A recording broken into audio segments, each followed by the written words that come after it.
There are a lot of terms out there floating for sort of similar spaces. You may have heard of a hackerspace, a hacker lab, a fab lab, a tech shop, or a makerspace.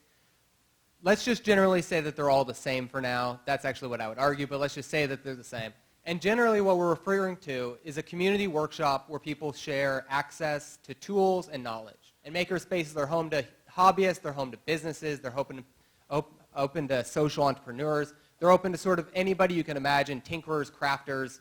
There's dozens of terms for who uses the makerspace. For us, it really is a fellowship of people who are inspired to really pursue whatever it is they're passionate about in their life. We became the central place to find out, well, what are all the things that everybody in town needs? Because everybody keeps coming to us for every little problem. And so then people started coming up with solutions for those problems, and those became businesses, and that's where we got that success.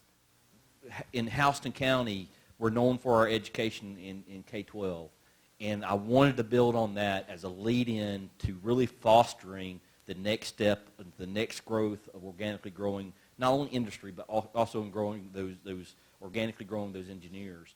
You know, the belief is that I have is if I can take a kid that's in a classroom that, you know, is looking to buy something, and all of a sudden he's sitting there saying, how can I make that, and then actually making it, then you get somebody that's a lifelong engineer that will be a lifelong maker. How do we get the school systems to want to collaborate with an outside entity that may be coming at this a totally different way from their perspective? And you've got groups like the Scouts that are trying to put these clubs and groups together. How do we support them? And whether it's the the Museum of Arts and Sciences. So yeah, we're trying to figure out where all can we connect with the community. Libraries have always been the place that you go for knowledge, and libraries are turning into makerspaces as a way to reconnect with the 21st century. And it's happening in local schools in Macon, and it's happening around the nation. I think that R&D has just kind of been put onto the community and the individual, right? I don't think that we don't have a Bell Labs, right? We have Tesla, but they're these kind of outliers that are making these really unique products. But on the whole, it isn't being done by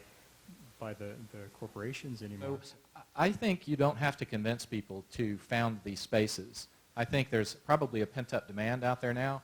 What you have to do is we all have to support them